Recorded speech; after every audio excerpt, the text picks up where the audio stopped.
The moment my son saw a redwood tree. It's huge! Is the moment I knew that for him, You can't even see the top of that thing! even the sky has no limit. There are some moments only the forest can inspire. Find yours at discovertheforest.org. Learn about forests near you and discover cool things to do when you go. Your moment is out there. Find it at discovertheforest.org. Brought to you by the U.S. Forest Service and the Ad Council. The Artist Exchange Radio Show every Friday, 7 p.m. to 9 p.m., every Saturday, 12 p.m. to 2 p.m. Real artist, real talk, real live on BeExposedRadio.com. I was meeting with a friend yesterday, and I've gotten to the point where don't ask me a question because the truth is going to come out.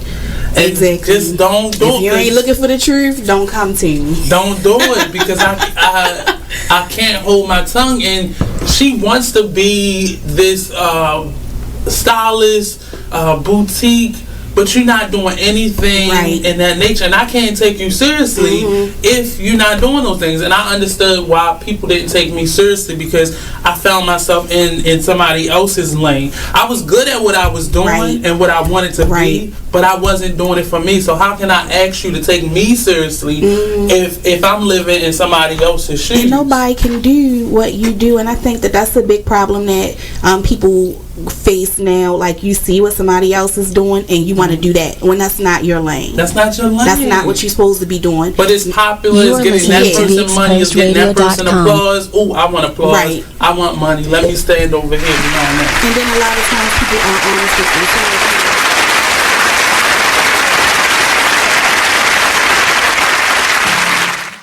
What's up, family? Welcome to the Black Bottom Man Radio Show. I'm your host, Brother Mike, along with my partner in consciousness and co-host, the lovely Miss Janice. Hi. How you doing today, Miss Janice? Good. It's good to see you again. It's good to see you. Welcome back to the BBD Radio Show. Yes. So we're going to send out some invites so you all can come hang out with us today. Today's topic is going to be another episode of Constructive or Destructive. This is a segment that we do once a month. And we didn't get a chance to do it for April because we actually missed a day because we had some technical difficulties. So we're bringing it to you this week. So this is going to be on Constructive or Destructive. For those who are not aware of what that show segment is we pick a couple topics that we think applies to the black community, and we try to make a decision if this is constructive or destructive. Yes. So before we get into that, I'll send out some invoices.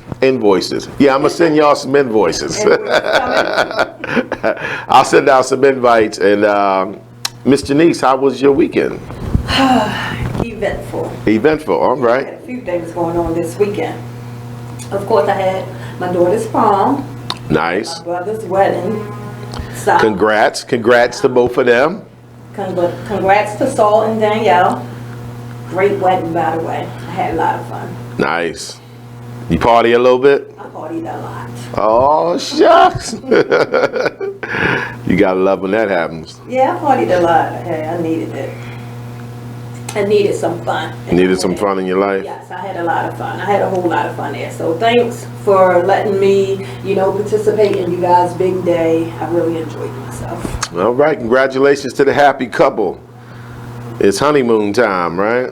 Honeymoon time. Let's get to the nitty gritty. And then congrats to Kayla. She did her prom this weekend, so she looked beautiful. Congratulations, Kayla. So that was also wonderful too. So I had a great weekend. Nice. My weekend was pretty good too. Nice. Not too eventful, but I attended an event as well that I thought was a nice event. And after I got a couple drinks in me, I got on the dance floor. Woo, woo. Had a couple drinks. Took a couple drinks to get me there, but I got out there. So yeah, it was all good. Had a good time. It was nice to be around people that was having a good time and celebrate something. It was all good. Yes. So it was great. Same for you, right? Great weekend. Great weekend. Looking forward to lots and lots more of those type of weekends. All right. So what we got going on in current events? All right. We'll start with Banking While Black. Oh, God. Go ahead, depress me. Mayor Richard Thomas discussed how the staff at J.P. Morgan and Chase summoned the police on him. The mayor was depositing a 6-figure check and getting access to the city's online banking records when the police was called. Wow. On the mayor. On the mayor. But that's funny too though, because when I was at the bank this weekend, I think it was, I can't remember, it's Friday or Saturday, I watched a black man go through it as well.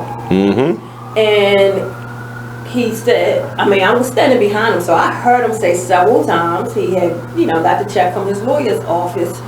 And they were still just putting him through all kinds of things, anything not to catch the check or whatever. Finally, he turned around and looked at me. He was like, we can't have anything. Right. Of course, you know, I have my Black by the Man shirt on, and I'm just like, right? Right? You know, we talk about it all the time. So I experienced banking while black myself. Not personally, but I watched somebody else go through it. Right. The police didn't get called on him, but 45 minutes later, I do believe he did get his money. Jeez. I tell you, this is America. It was a while later. Of course, I knew how long it was because I was standing behind him. I was just waiting to go next. It's not surprising. I think a lot of us don't realize some of the things they do when we go to the bank. Like they'll ask you unnecessary questions. Like I remember one time I had a check that my father had wrote to me, and it was a few $1,000s. And so I actually have the same name as him. Okay. You know, I'm Junior. So when I'm in the bank, you know, and I'm cashing the check, you know, they starting small talk with me, and they see my father's wife's name is on the check as well. So they're like, oh, is this your mother? And I'm like, why is that any of your business? Right. Oh, because I see they have a joint account. Okay. You also see that this check's written to me, and I got 2 forms of ID, and I gave you my thumbprint. You and I don't need to have any more conversations about this check other than when you cutting, you know, the check and cashing the money, counting it, so forth and so on. So it's little subtle things they do as well. What I would like to tell people to watch out for as a black person when you go to the bank, if you're cashing a check that's of thousands of dollars, they try to give black people 20s instead of giving you big bills. Now, if you're fortunate and you get the right teller, they'll say, would you like big bills or small bills? But a lot of times they'll try to give us big bills. So I told a friend of mine that he had experienced it a couple of times. And he asked me, right, that's what he said. Why are they trying to give you little bills? Like, what's the racism in that? And I told him they're trying to make it look like it's drug money. See, drug money come in little increments, 10s and 5s and 20s. You know, money that comes from the bank, if it's thousands of dollars, you're going to have money bands, a lot of large bills. So they're trying to make it look like you got some dope dealer money. So they'll try to give you some 20s. So that's just a few little tips to look out for when you go to the bank, when you're dealing with a racist bank teller. You know, because it is a few of them that get racist. And the other thing is, make sure they offer you an envelope. Because a lot of times they do that. Black person, you'll go in there, cash a check for $5,000. They'll try to give you a bunch of 20s and then just stack it up on the counter like, here you go. Right. Like, where's the envelope at? Where's the money bands at? You know, because they really don't like that you have that money. They really don't. Sad, but true. So I don't know if it's a great big difference with banking black, but maybe now's the time to start thinking to bank black. Absolutely. One united. I've never had any bad experiences with banking black. I'm not sure if anybody else has. Oh, I have. I've had plenty of them. Did you? Absolutely. So. Absolutely. I could tell you some stories from back in the day when, you know, my finances were a little different, you know, with the cleaning company. But, you know, we'll save it for another time. So man got to go through, you know, what we experience every day. Oh, yeah. Yeah. Well, Jay-Z song, never mind. Remember Jay-Z song on his album 444, Still Up? Yeah. Yeah, that's what the man experienced. Go ahead, though. I'm sorry. All right, the winner of Miss Teen USA 2019 competition makes black women with natural hair proud. Kayla Garrison, 18-year-old black woman, represented the state of Connecticut while sporting her naturally curly hair during the competition and won. So, Big ups to Big up, big up, big up, big up. Way to represent. Sporting your natural hair and also winning the competition. How difficult? Ooh, she won too? How difficult was that? I tell you, our time is coming. That's all I'm gonna say. Our time is coming. Nice. Mm-hmm. It's coming. So. What else you got? Black family-owned business introduces fried catfish brand to 1,200 grocery stores nationwide. Okay. Joe's Gourmet is now available in the seafood section of 1,200 Food Lion locations. Nice. So congratulations to Joe's Gourmet. Congratulations, Joe's Gourmet.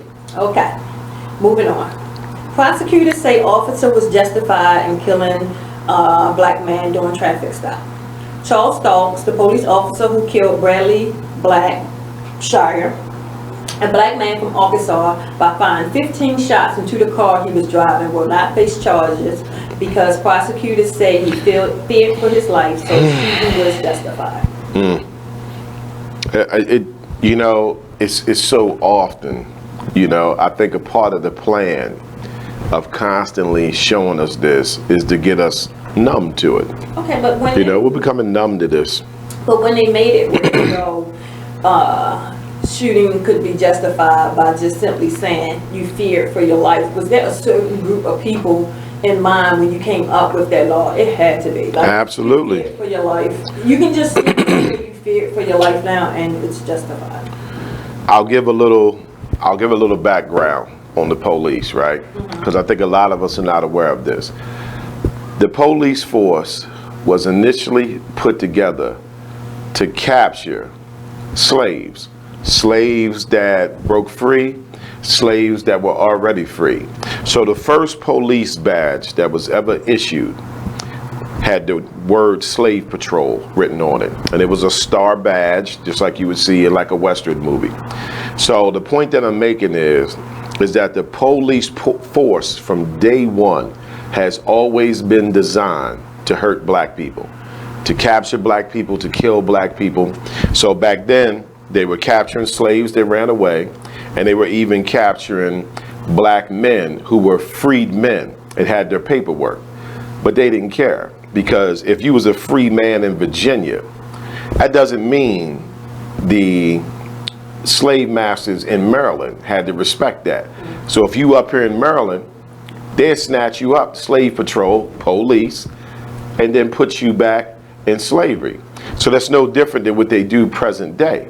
They're either killing black men or snatching them up and putting them in prison, which is modern day slavery.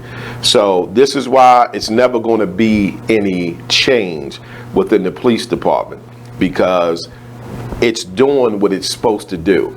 And we lack that knowledge, so we fed into the narrative thinking that the police serve and protect. They do, but not you. Right. They serve and protect those who look like them. It's always been designed for them to be terrorists against us, So I always say, you can't make sugar out of shit, for lack of better words. And that's the same scenario, So the police system is not broke. It was never designed to benefit black people. It's the same with the justice system, Some of us think the justice system is broke. The legal system is broke. No, it's not. It's doing exactly what they designed it to do. Right. So it's imperative that we have that understanding. Then you recognize, you fighting against an apple that's an apple. You can't change an apple into an orange. My solution, and I'm nobody, for us to have our own police force and police our own neighborhoods. But we did attempt to do this. This is what the Black Panthers did. And you see what they did. The Black Panthers never killed nobody. They just simply said, if you bring gun violence against us, we're going to retaliate with gun violence. They disassembled the Black Panthers, murdered them, jailed them, put charges on them. But here you got the Ku Klux Klan, who has murdered thousands and millions of black people and Jews. They still in existence to this day. As they say, a lot of police officers wear blue during the day and then they wear white hoods at night. So we're not recognizing who our enemy is, and I've been saying that for a long time. But I digress. It's bad. It is bad. You can't even drive down the streets now because you're unsure. You don't even know if you're going home that night. That's pretty bad. It's terrible. Very, very terrible. All they have to say at this point is they did it for their life. Yeah, that's their excuse for everything. It's terrible. I feared for my life. You know, that's the defense. That guy can beat that, the black young girl up that night. That's the defense he's using now. Sure. So let's evaluate that real quick. Copy. Look how sick these people are. Where a grown white man assaulting a black woman with a gun, and the black woman, not only is she a woman, but she doesn't even have a weapon, but he can declare that he was in fear for his life. That's a sick group of people. It's a sick group of people. Anything else? Yes. School principal is suspended for using a marker to fill in black students' haircut design. An assistant principal at Barry Miller Junior High in Texas is placed on leave and facing other actions after drawing on a student's head using a permanent marker. Right. So filled his design. You know what I mean? So filled with hatred that you being yourself and having your style and your flavor can infuriate them because they're such a hateful group of people. That's insane. Them to the point of putting their hands on you, like actually you're going to take a marker and color in somebody's child. Well, you're forgetting that these are the children, the great-grandchildren, great-great-grandchildren of people who enslaved us. So if it was up to him, he would have done a lot much worse to him. What do you mean he's suspended? He needs to be fired. He needs to be more than that. But we'll be back. Stay with us. We up on the first break. Black Body Man Radio Show.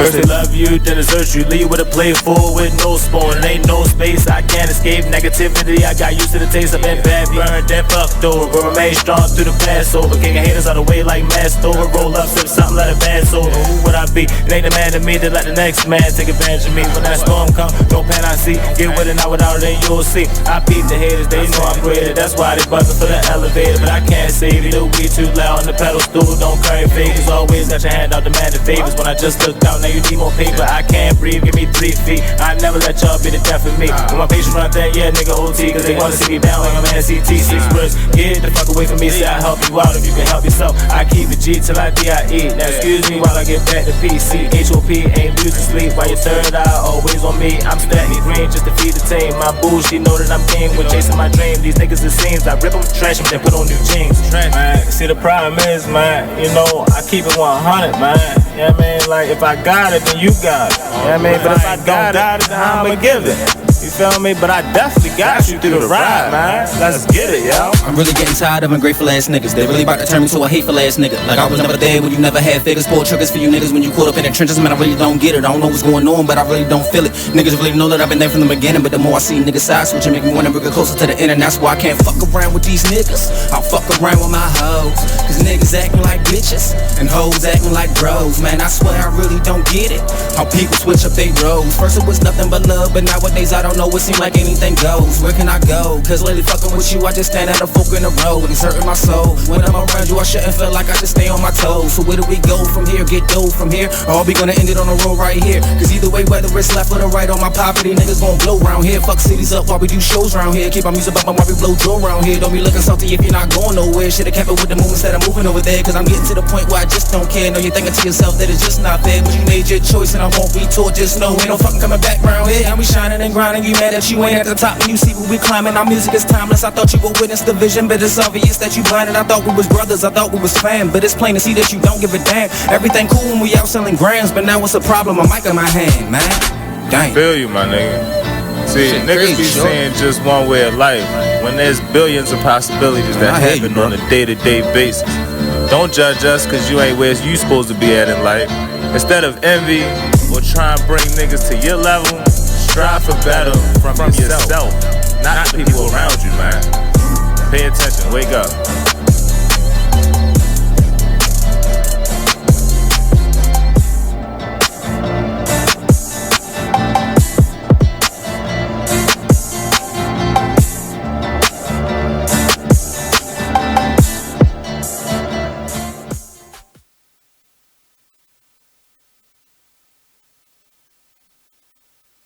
You are listening to BeExposedRadio.com.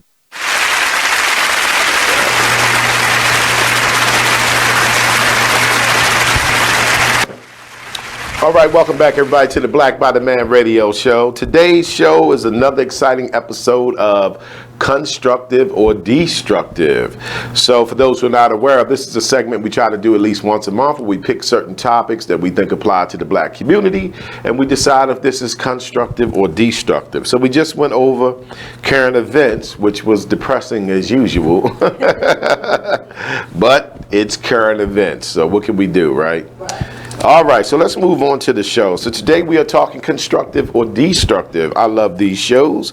And I'm going to go ahead and change the order of this since you mentioned about the young lady winning with her natural hair. Yeah. So let's start off with that one. Okay. Constructive or destructive, the natural hair movement. All right. The natural hair movement is a movement which encourages women of African American descent to keep their natural Afro-textured hair. It originated in the United States during the 2000s. The natural hair movement is represented by a group of African women that provide encouragement, advice, product reviews, hairstyle tutorials, and much more to other women that are interested in leaving the creamy crack and going natural. No creamy crack means back to nappy. Nappy is a term that's been used to describe the natural hair since the days of slave trading. When used to emphasize the difference between natural hair and European hair, it took on a derogatory meaning. Today, African American women are reclaiming that word. These are women who identify themselves proudly as nappy girls and have given up relaxes and other extreme treatments in favor of growing their hair out in its natural state. Yep, so we call ourselves the nappy girls. Yeah, that's what it said, the nappy girls. Okay. I think I get what they're getting at with this. You know, like the word nappy doesn't have to be bad. It was taught to us that it's bad. So yes, black people still use it amongst our community in a negative way. Yes. But I've always said nappy is happy. Yes. You get what I mean? Because we don't even understand what good hair is. We think good hair is the closer it is to European hair. Mm-hmm. The softer it is, the more straight, the more manageable. Yes. It's not good hair. It's just a different grade of hair. Yes. And if you knew anything about the history of humans, all hair comes from us. So there's no such thing as the queen of the earth, the black woman, having bad hair. I love natural hair. We've been to natural hair shows. We just did the 2019 Baltimore annual Natural Hair Expo, yes, hosted by Miss Malika Cooper. Shout out to Malika Cooper and Dreadheads. Yeah. And it was lovely, and that's where we got a chance to meet Miss Kimberly Elise with her natural hair care product line. Yes. And you yourself are a natural, correct? Yes. Absolutely. Yes, so I definitely have to go with constructive on this. Constructive on this, right?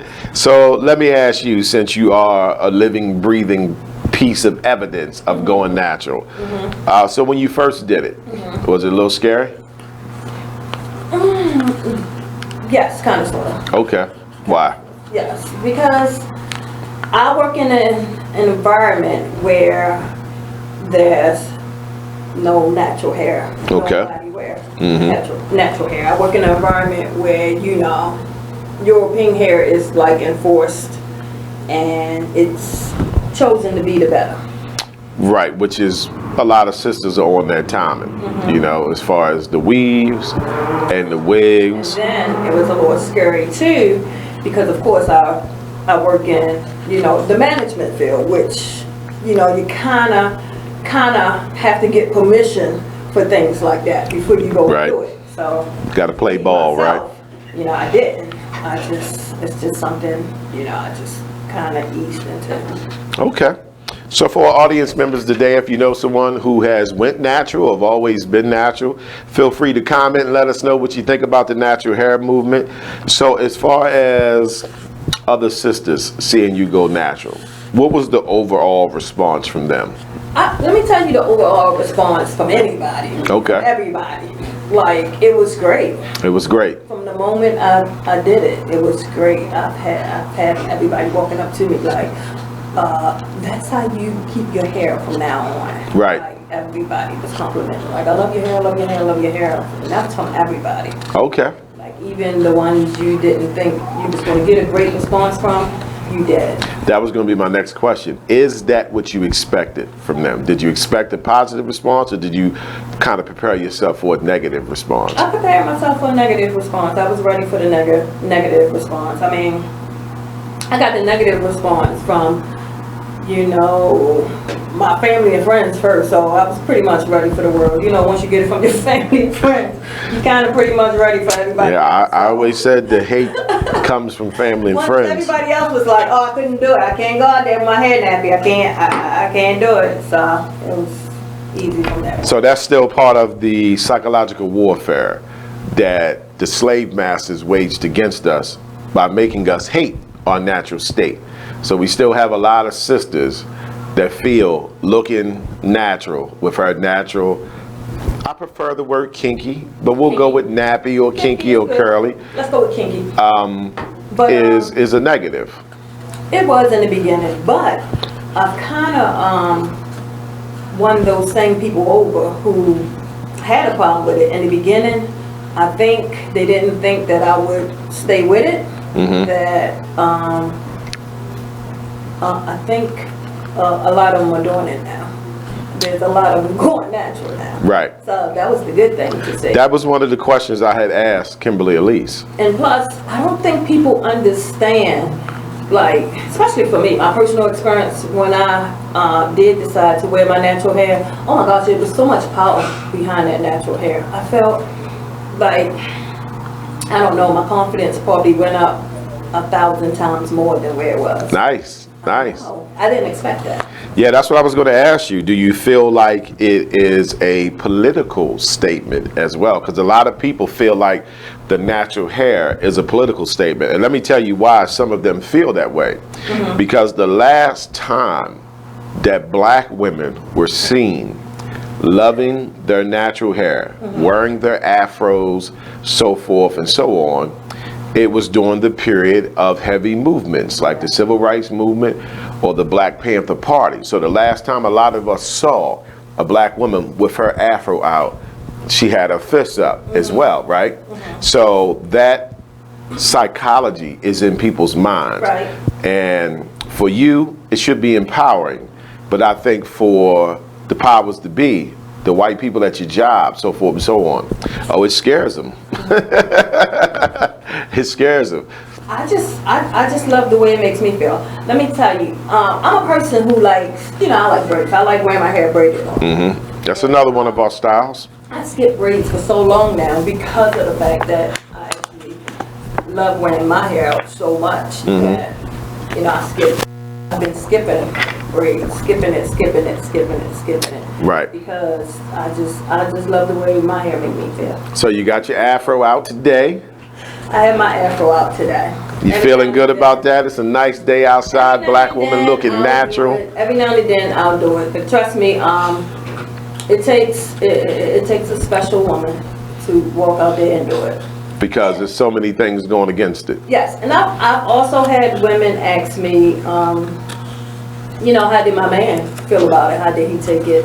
And he probably was like my biggest supporter.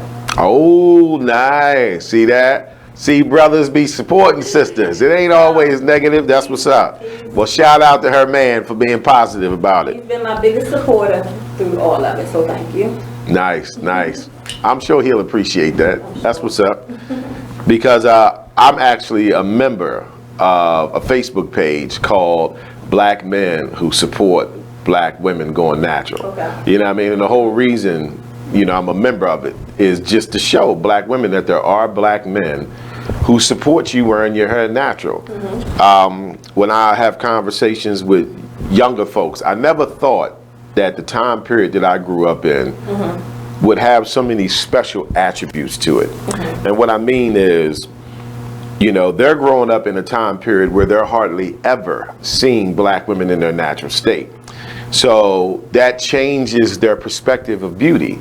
So for them, a beautiful black woman, she's going to have the eyelashes, going to have the extensions, she's going to have her eyebrows done, you know what I mean? She's going to be dolled up to the T, you know, which is okay. We can all look at that and say, okay, yeah, that's nice looking. But what is happening is when they see a black woman in her natural state, they not appreciating the beauty of it, you know what I mean? Whereas, you know, I grew up in a time period where black women were not wearing weaves and eyelashes and all that, but they were still gorgeous. They were still beautiful, you know? So it kind of saddens me a little bit that the younger generation is not getting to see that, and they're lacking it. When they see it, they don't appreciate it at all. They actually think she needs to go do something. That's the world. That's the society we live in. It's more accepting if you do have a weave and eyelashes. True. Trying to look more and more like they want you to look. They want you to lose your identity. That's what happened to us. We've lost our identity. Yeah, I think we definitely have. I mean, when we don't love our hair, you know, when we don't love our own hair. Yeah, when we don't love our hair, when we don't love our hair, when we don't love ourselves. Yeah, because we don't love our skin either. Yes. Bleaching is on the rise. Or whatever. We don't love anything about us. That's why we go through all these extremes and all these changes. And when you don't love yourself, we can't love each other. That's why we don't love each other. That's why we have such a war going on right now within our culture. So this is definitely constructive. It's definitely constructive. Miss D. Brown, how you doing, Miss D. Brown? Thanks for joining us today. She says it's constructive. I believe it's constructive as well. I don't see anything destructive about this. The only thing I could think of that may be destructive is that some black salons are going to be losing money as time goes on, because eventually if this continues on this path and black women continue to go back to a natural state, you know, the sales and weaves and stuff is going to go down. I don't know. We are proactive. We work with change, so I don't know. We might can get it together really quick. Yeah, but that's a product. We talking about a product that's going to lose its vibrancy of being able to be sold. So business-wise, that's going to be a loss of money. But I think you just need to adapt with the times, and if it reaches that point, you got to switch your salon over to dealing with natural hair and learning how to work with that. It's still difficult working with it. It's a process. You still go through a process because natural hair is high maintenance. Oh gosh, like it really is high maintenance. I think that's optional. I think it's high maintenance if you choose for it to be high maintenance, because the reality is I see black women every day who ain't doing nothing to their hair. Like as a barber, they're not. It's in its natural state. It's just an afro. It's nappy. You know what I mean? They might twist it up or something, but they ain't doing a whole lot to it. So I think it's optional if you choose to get into it where you want to twist it up every night to make sure it looks a certain way. But some of them are just waking up, putting the pick through it, boom, boom, boom, you know, going about their business. Yeah, so I definitely think that it is constructive. Whatever you feel. So for all the sisters out there, please continue the natural hair movement. I like how it defined that part of this movement deals with encouragement, advice, product reviews, and hairstyle tutorials. And I think that's important. Notice the first thing it said was encouragement, because there are going to be a lot of black women who may want to do this. They may want to take that leap, but they're kind of scared. So if other black women encourage them, that can push them in that direction. You are so right. Let me tell you, when I was at the wedding on Saturday, there were plenty of black women who wanted to do it. Right. And I think I had so many compliments from the black women or whatever. They loved it. They probably didn't even believe it was your hair. You know, I did have probably thought you had an afro wig on. Me like, oh, you literally had somebody ask you that? See that? Where my bell at? I deserve a bell for that. And I was like, okay, seriously, at this point, come on, are you serious right now? And I was like, yes. And I think I still had to prove it a little bit. Because she still asks me, like, why is that yours? Because you bought it. Is that what she asked you? Oh, man. That goes to show you just how shocking it must have been to her to see a black woman in 2019 wearing her hair natural. I'm telling you, I was wearing that afro. Like, when I go out and step out, in my diva afro. Ooh, diva. I go hard, so okay. I did make it look good, so. Oh, that's what's up. If I was there, I would have asked too. Where'd you get that afro Where'd you get that afro wig from? I'm trying to cop one. No, baby, this the real deal. So.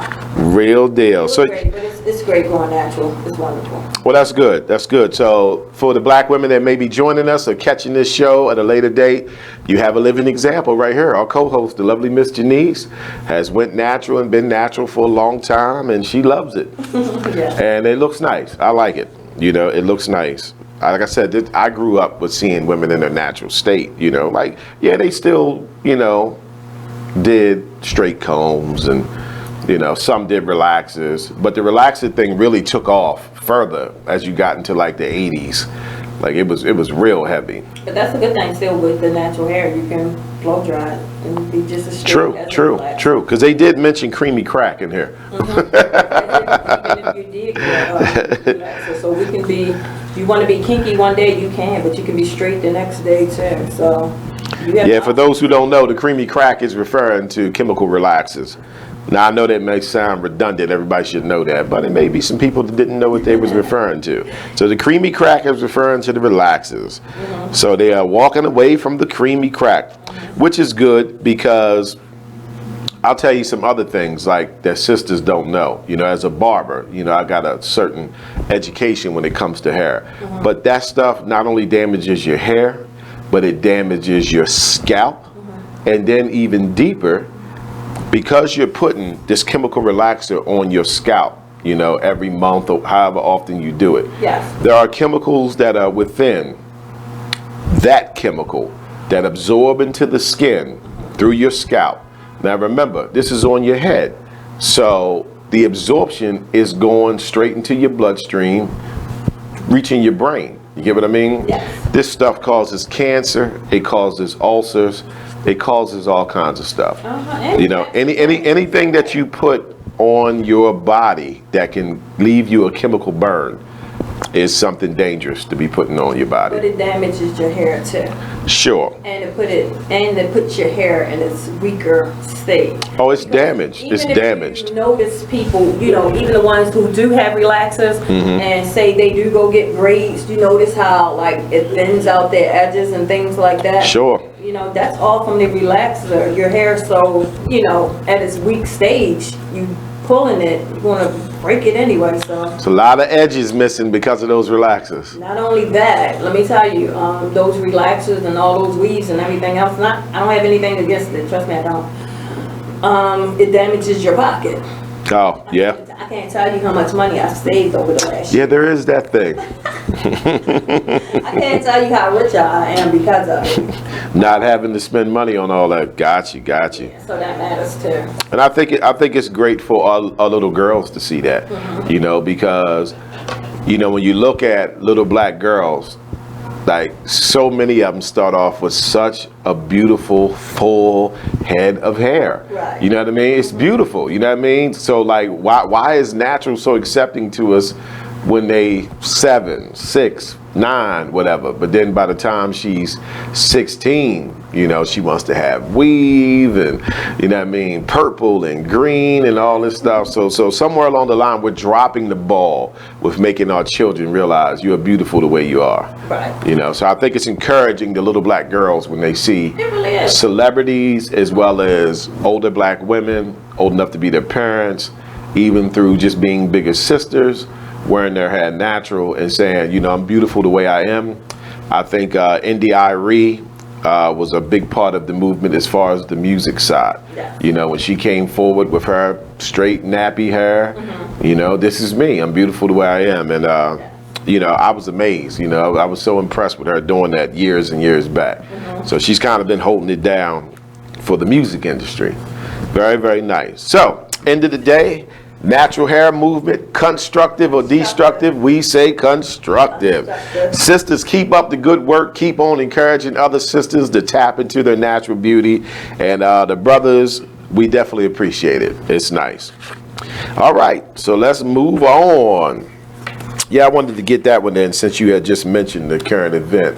Yes, about the natural hair. For the brothers too, like yes, it's very, very, very, very important that you support us on this. Yes, I believe so. Remember that. So let's stay in the beauty zone. All right, the next one, constructive or destructive? Supporting black-owned beauty supply stores. Definitely. Constructive. Definitely constructive. And right now, we need the black-owned beauty supply stores even more right now. We do. More we now do. than we ever had, because we need some help. Right. You know, with the hair. We need people in there that know about our hair. We need people in there who can treat our hair. We need people in there who can give us good advice with our hair. We don't need nobody in there looking at a video and then trying to tell us what they think they know about our hair. So we definitely need more black owned. Well, you know what? Before we even get into that, I'm going to say that's in the second half. The first half is just recognizing that we have so many situations with these Asian-owned black beauty supply stores where they treat black people unfairly. All the way from only letting 2 to 3 people in at a time, to accusing us of stealing, to following the sisters around the store, to putting their hands on them, choking them, kicking them, calling the police, trying to use the police as a weapon.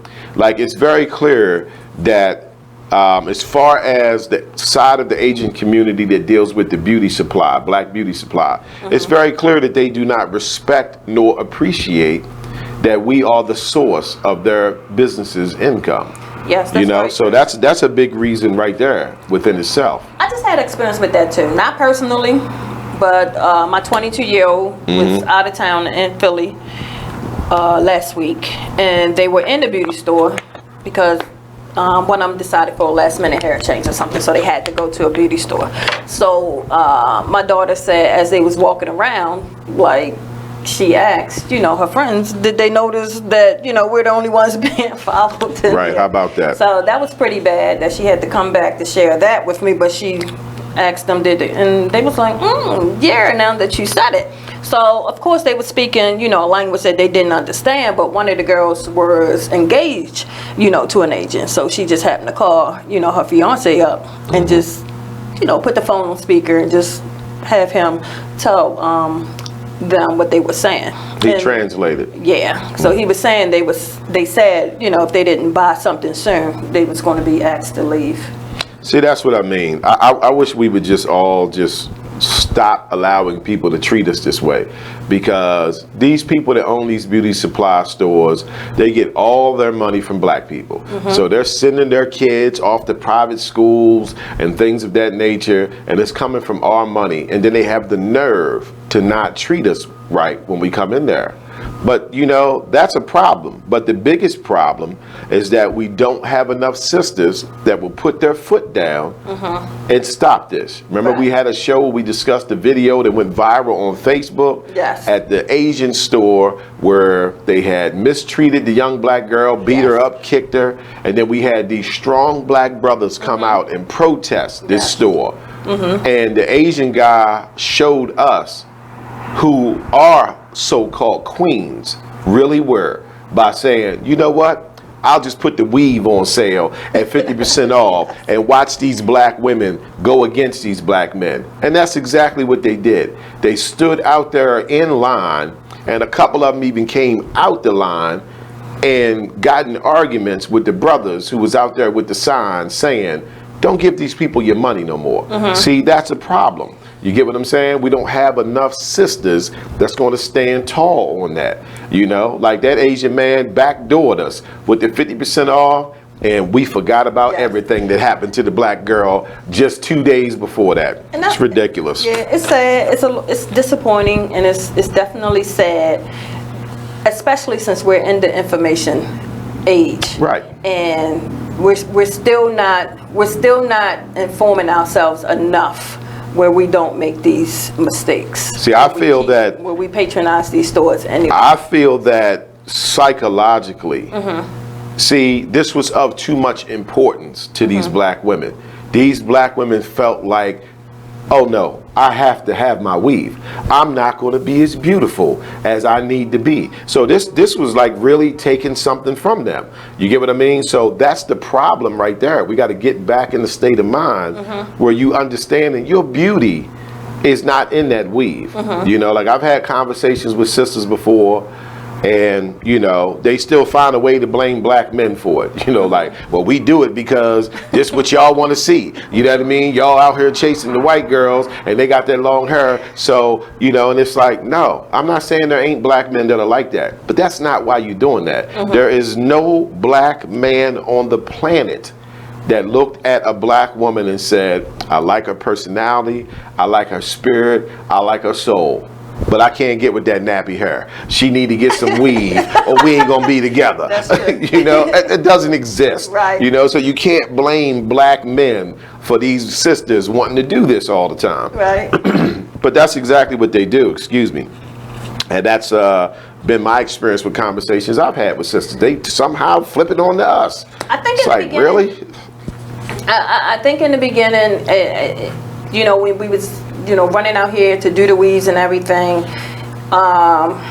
like society, it was just society put it out here so bad. Okay, that's a given. You felt like you almost had to do it too, or like you wasn't going to be seen or noticed. Not really from like dudes or anything like that, but just period, just out here in society. And in the beginning, I think that's probably how you felt. I think you hit the nail on the head. It wasn't for men. See, that's what I'm saying. You're doing this to impress other women. So don't blame us. That's what I was explaining to the sister. She was blaming it on the men, and she had other sisters supporting her. I'm like, y'all tripping. Y'all not putting this on us. Right. A man doesn't know what you got on. A man don't know that that's Brazilian weave. We don't know that those eyelashes are from Couture, or we don't know that those are red bottom shoes. All we know is that here's a nice looking woman with a nice personality. I want to get to know her better. Right. So all of that stuff women are doing for each other. Only another woman can look at a woman and say, that's fake. That's fake. You know, like men, we don't know that type stuff. But anyway, before we go further, we up on another break. Stay with us. It's the Black Bottom Man Radio Show. We'll be back after this break. But yeah, we don't, you know, we don't know that. You've been in your room all morning. Hey, Dad. Matt, what's wrong with your voice? There is nothing wrong with my voice. Oh, well, it's just sort of. I have been playing my video games and electronic games for so many hours. Well, it sounds like it might be time for you to take a break, or... Hello, Dad. Susan? I have been watching TV and text messaging all morning. Yay, electronics. Yay, yay, yay. Guys, I think it's about time to get in the car and take a little trip. Maybe see some trees, some green things. What are these green things you speak of? This weekend, unplug. Take your family to the forest. There's nothing in the world like experiencing nature firsthand. Trees, paths, bluebirds, streams. Getting closer to nature can get you closer to your family.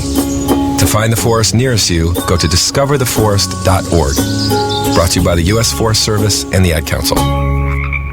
Get out to the forest and discover the wonders of nature with your family, just like Blue, Jewel, and the whole Rio flock. Let the kids connect to their roots. It's gonna be so much fun. Yeah! Woo-hoo! Let's rock this jungle. Yeah! Fresh air. What a glorious morning. Clean water. Woohoo! This is great!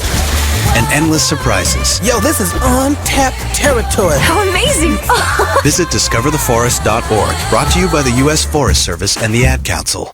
So when you get to the corner of Smith and Orchard, you're going to want to take a left. You are not going to Then what you're going to this. do is turn onto Marcy and Brad Avenue. Just broke up, and go past the first 3 lights, and then take the next left. I don't really then think drive 5 she's more happy, blocks, but and you should be who there. am I to judge, right? Park on the right. That's I'll what see I you heard later last tonight. night. It's hard to concentrate on 2 things at once, like texting and driving. Stop the text, stop the wrecks. How will you stop texting and driving?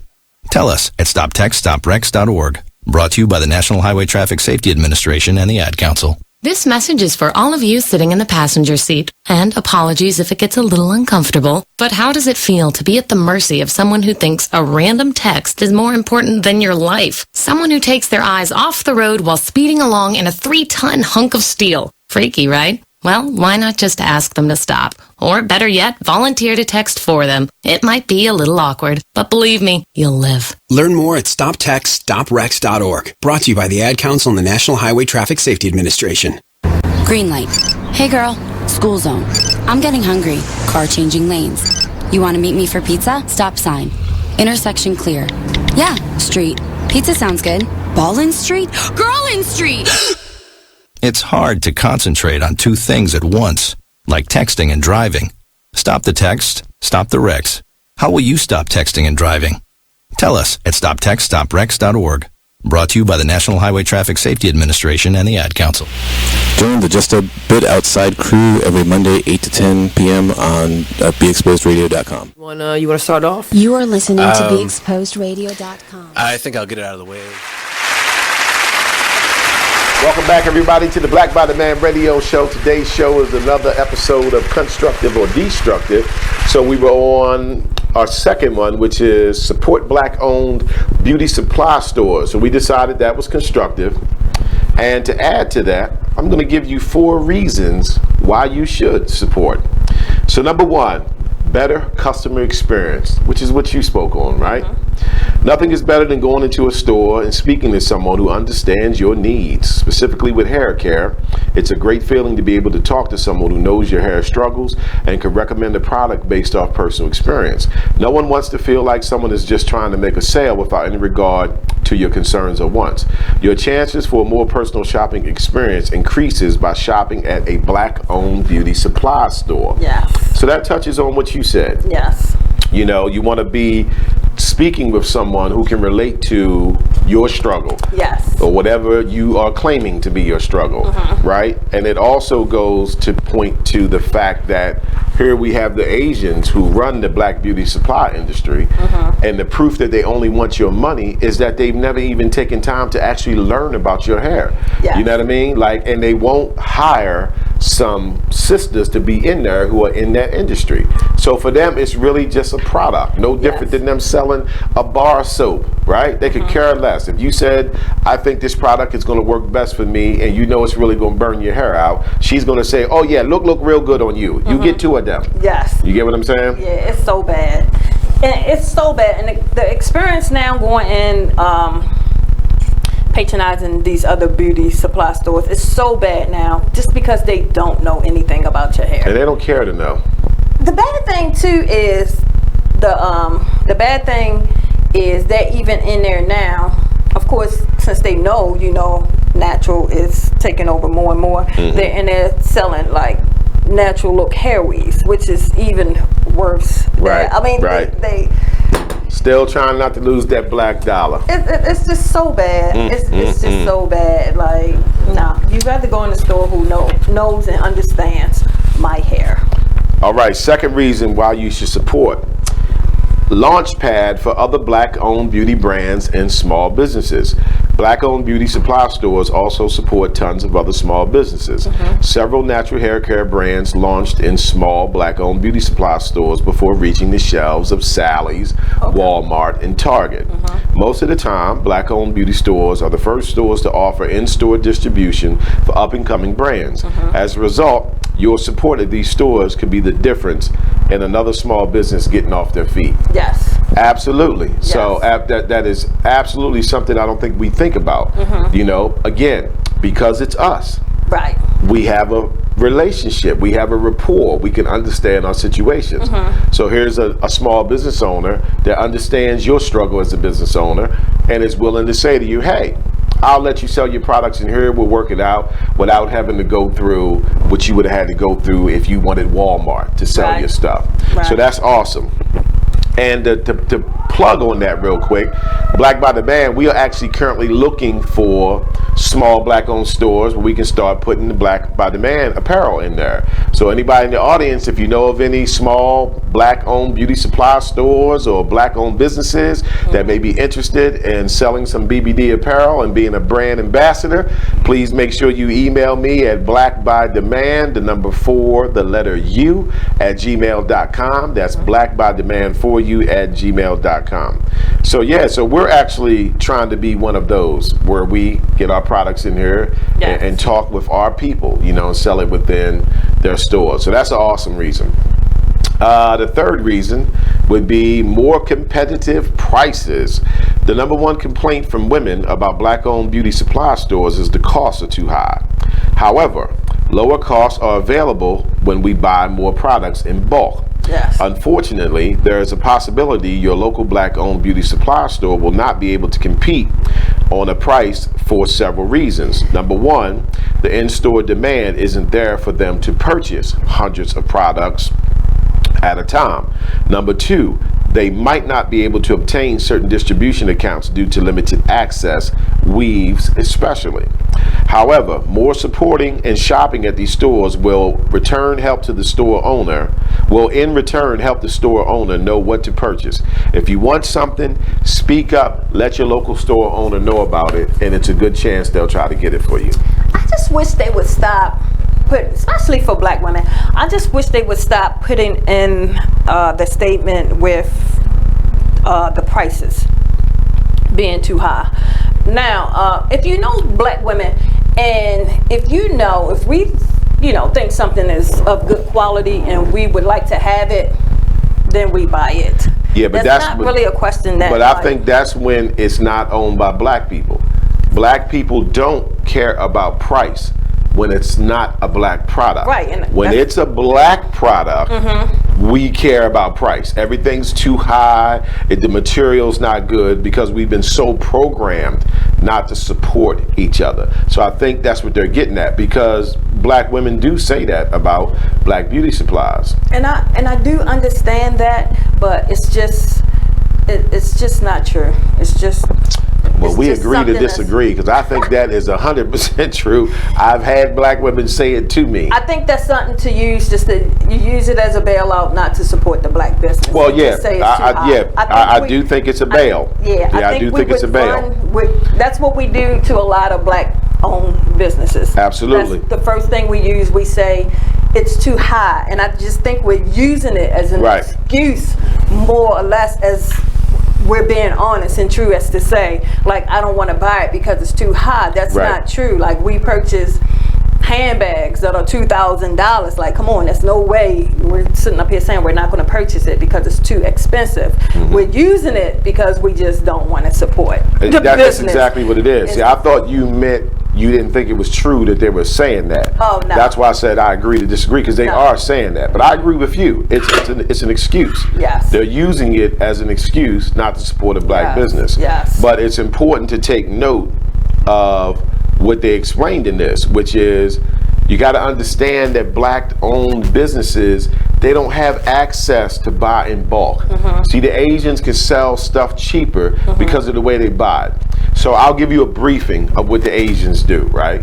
So the Asians will take 5 or 6 stores in a certain area. Yeah. So let's just say Baltimore City. Anywhere between 6, 10, 20, however many stores, they all get together. Right. And they figure out the orders they want to place. Yes. They put their money together and they buy a bulk order. So you're talking about an order where they're spending $50,000, $60,000, $70,000. Right. So they get it at the wholesale low cut rate price. And then they have it shipped to a warehouse, and then they all go to the warehouse and divvy it up. Yes. Okay? Let alone the fact that they're also buying it from Asian manufacturers. Yes. So this is them all the way through the process. Black businesses don't have access to that. So a lot of black businesses, when they buy their products, whether it's a beauty supply store or a restaurant, they're not able to buy it at these wholesale prices. Yes. Half of them are getting retail prices, which causes them to be able, forces them to have to sell it at a higher price. Yes. But even if they're not getting it at the best wholesale price, the more they purchase, the lower the price goes. Right. So the fact that we're not supporting them is the reason why they can't make bulk purchases to lower the prices. Yes. So that's what I want the audience to understand, that this is what this is telling you. You know, for those who complain about the high prices, you not supporting is a part of why the prices have to be so high. It is. Because you have a small percentage of people supporting, so they can only place, you know, small orders, which is going to cost them, you know, more money. And like they said, they have limited access to weaves, especially. That's what it says right here. And this information I got from a black website with sisters who are in the salon industry. That's how I wanted to make sure that this was up to par. Right? So they're saying, especially with the weaves. So peep the game. They know the weaves is where the money's at. And you got the Asians who are also manufacturing the weaves. So when you have a black beauty supply store, they make it difficult for them to get the number one product that they're going to need, which is the weaves. So the little ones that they get a hold of, they got to sell at a certain rate, or take the back door and get the cheap stuff, sell it cheaper. Then you're going to get a bad reputation for not having the good stuff. So it's quite the conundrum that they put us in. So true. And I take your, I'll go a step further, because you have to remember, you know, even with the properties these people have, whether they're purchasing or renting, you have to remember their mortgage is probably 2 times more than the next person. Their rent is probably 2 times more. Like, you're getting priced all over the place. Everything is harder. Yes, everything's harder. Yes. Everything's harder, and we completely lose grip of that. We just simply go and say, I'm not buying it from there. I'm not buying it, it's too much. I'm not buying it from there. That's always our excuse, is too much. Yet we stay and we continue to be, and we have been, the number one consumer. Yes. We only complain about prices with $1.3 trillion. It's black prices. With $1.3 trillion. Obviously, we're spending money. Somebody's getting the money. Right. Somebody's getting that money. So it's always the bad. I always hate that statement when, you know, it's a true statement, but I always hate it when, you know, you say that it's too much. They don't want to buy it because it's too much. That's always the most ridiculous thing I've ever heard. Especially if you're willing to pay $700 for a game system. Like, was that not too much? I mean, yeah, we don't pay attention to prices. I just don't understand.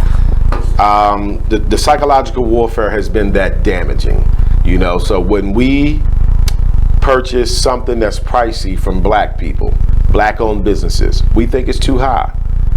When we buy something that's pricey from white businesses, we believe it adds value to it, you know. So the weave can be too expensive, but the Louis bag was of value. Yeah, stop making excuses. It's not real. Stop making excuses to not support our black-owned business. Right. We have to, you know, because if we don't make changes, which, by the way, we have. Let me just say that. We're just reporting on what's real. But I'm also very proud that we have become a lot more conscious. We are in what is called the awakening. So we do have more black people supporting black-owned businesses. But we still have a much larger percentage of those who are still stuck in a certain level of ignorance in their mindset, where they don't believe in supporting black people. But that comes from because we're still competing with each other. You know, we have to get away from thinking that our competition is each other. We're not in competition with each other. And it also comes from, too, because I was watching something last night that made a lot of sense to me. It also comes from, we've been in this mind, with this brainwash for so long now. Like, that's the only place we're comfortable at. When you bring us out of that, we want to, you know, the older people, I ain't saying the older people because I don't need nobody getting on me. They want to stay in that life because that's what they're so used to. Yeah, they're afraid of change. Yeah, they don't know. They're afraid of change. Yeah, a lot of people are afraid of change. A lot of people are used to the system that's been going on for years and years and years and years. Right. They're not used to no changes. I say try to think about the benefit of the community. That's one of the biggest things that we have to grasp as a people. See, they switched us over to individualism a long time ago. So the more we become conscious of doing things that's going to support us as a community of people, all of this is going to get a little bit better. Okay, I said I had 4 reasons. It was actually 3. Okay. So that was number 3 right there. All right, so supporting black-owned beauty supply stores, constructive or destructive? Constructive. Constructive. I think it's constructive as well. We need to continue to do that. And we got 1,001 reasons we can give you on that. Yeah. How about the fact that we are continually to see the mistreatment that they're giving us, but yet we still go there? Like, we will literally go there, and like you said, get a phone call from somebody there complaining about the treatment, but we still make the sale. I just love when I get to use these experiences for my children, because you know, you're teaching your children so much, but when they actually have to live, right, you know, these experiences, it's it's so much different then, because you know, they get to see it versus just hear it. Right. Like, we're not just telling you this just because. This is real. It happens. It's every day. Very real. You know, even with my oldest daughter,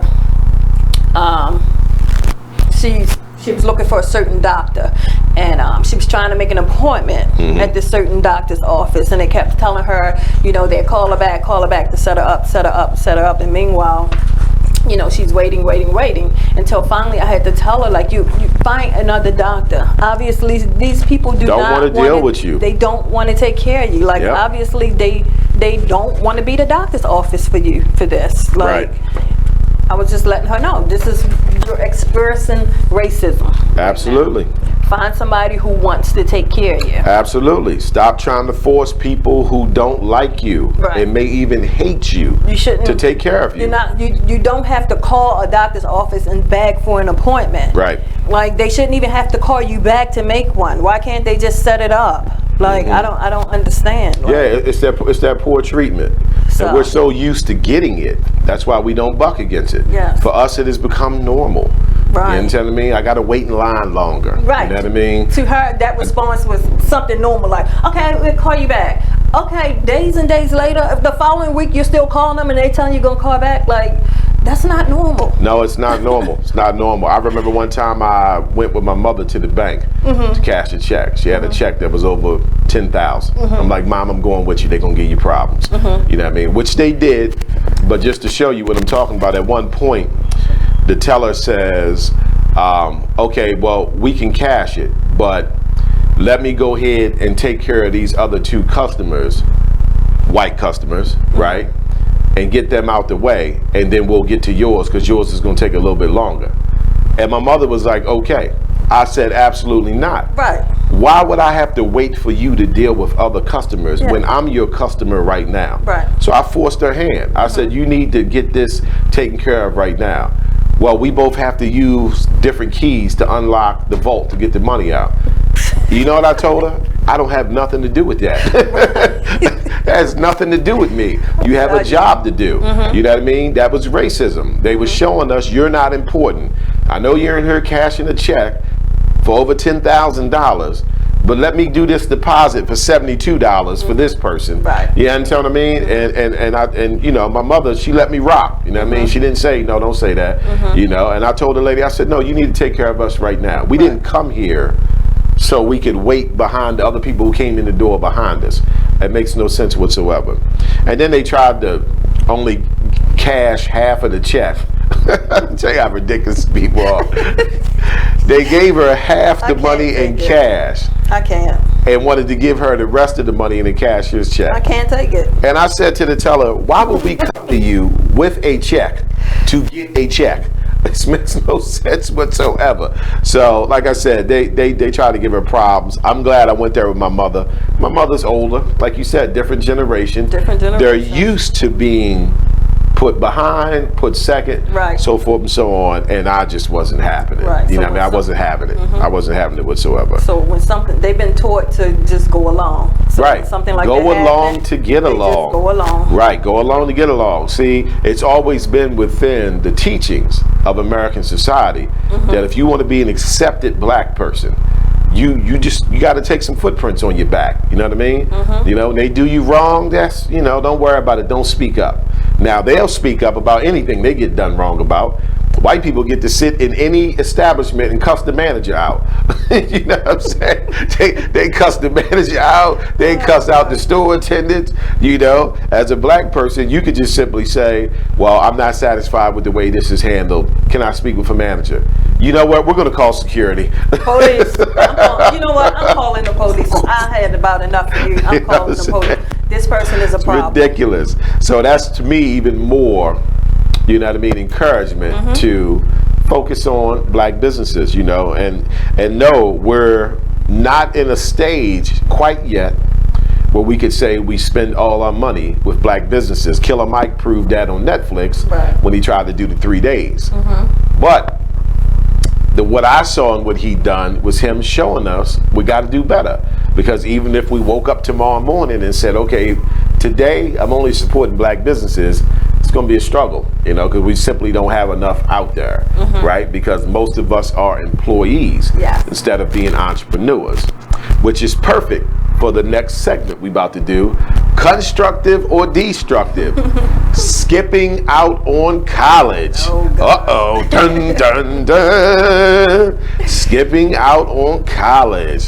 So it says, the hot new Generation Z trend is skipping out on college. High school students are weighing the benefits of blue-collar trades at a time when well-paying jobs and no debt is becoming harder and harder to pass up. So, we got top 5 pros for skipping college. Yeah, I was about to say, because I'm a little neutral. I'm a little neutral with this. So let's see what they talk about, right? So, number 1 is working right away means money and independence sooner. Apprenticing, on-the-job training, and shorter education tracks for specific jobs with little or no debt attached are appealing options in comparison to 4 expensive years of school that result in uncertain job prospects. It can be a longer, trickier road to freedom when you go to college than if you start working full-time when you're 19 to 20 years old. Generation Z has seen how tough that can be by growing up and watching the generations ahead of them struggle. All right, so let's just stop with that first one. And I totally understand that. I totally understand when you can get to work right away. Because even with our kids, so many of our kids right now, say, you know, straight from high school, they go to work. Their advantage, they get to automatically save, especially if you're still at home. A lot of kids need to take more advantage of being at home, you know, with their parents or parent, because you can save more, you can get a lot done quicker versus trying to get out there and get your own place, spending all of this unnecessary money that could have been in your bank account. Versus some kids graduate, go straight to college, which again is fine. But like you said, you're going straight to college, so you're going straight to debt. So from high school, you're going straight into debt. Versus from high school, you're going straight into getting money in your pocket. So that's, you know, kind of the difference there or whatever. Because even once you graduate, hopefully when you graduate, you get a job right in that field that's going to pay you a decent amount of money, but 9 times out of 10, that's not what happens. Sometimes you can get a job in that field, and sometimes you cannot. Sometimes it will pay you a decent amount of money, and sometimes it will not. But what'll happen is those 4 years of college bills will start coming at you way before, you know, that money will start hitting you. Generation Z is basing it off of experience. This is what it's saying. They are looking at their parents who went to school, got degrees, have degrees, and they've watched their parents struggle the whole time they was growing up. Now keep in mind, they're also watching other people in the family who didn't get degrees. Might just be at the job now for 19 years. You know, Uncle Phil been at the job for 19 years, makes $48 an hour.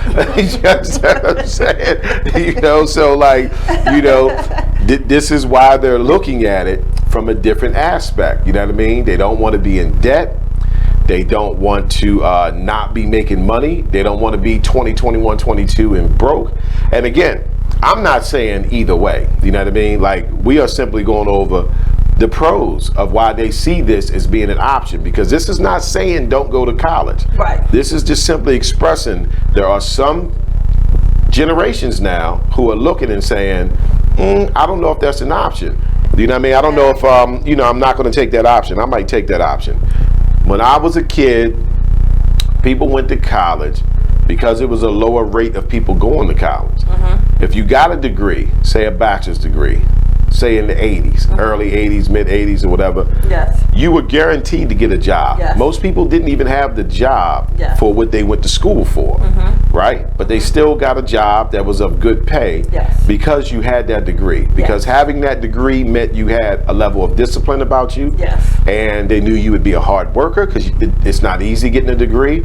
So you kind of went off of those merits, you know? So your degree could be in, education, but somehow you ended up, the head of marketing for the Super 8 motel, right? You get what I mean? But times have changed. It is a lot, and I mean a lot, of people out here who are highly educated as far as formal education, and they cannot get a job. And that's definitely they can't get a job. That is so. And I think this is why this is becoming a trend. You know what I mean? Where people are actually considering it. Yeah. So number one was you get to work right away and make money. You get your independence sooner, and you don't take on debt. And guess what? You still have the option, if you want to still go to school.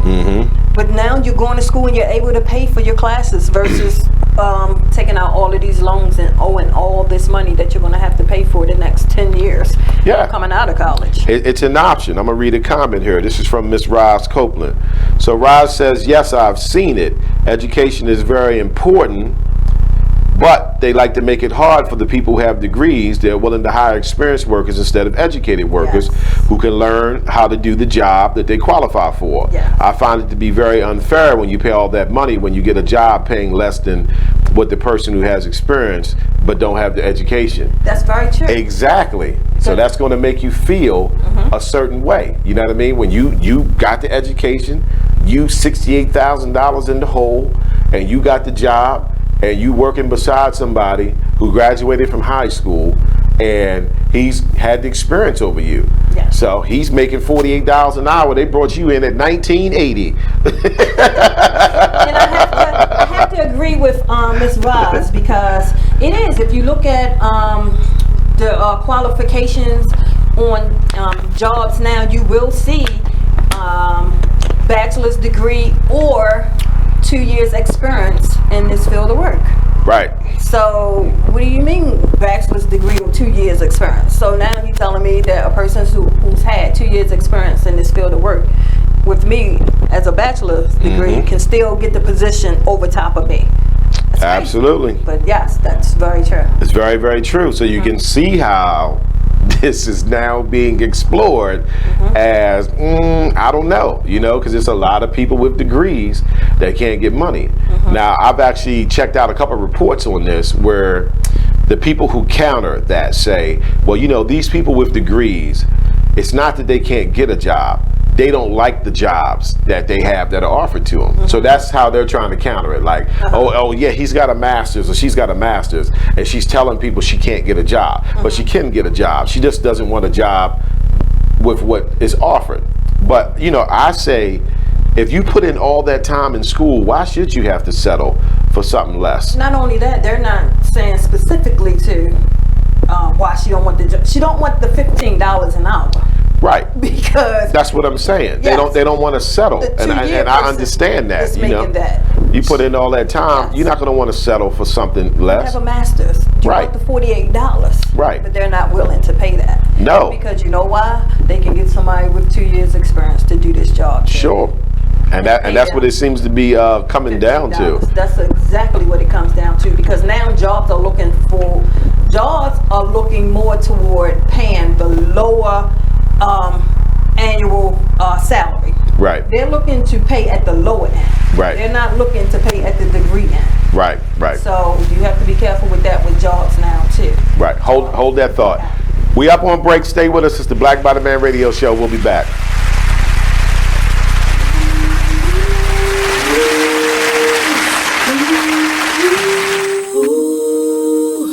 You're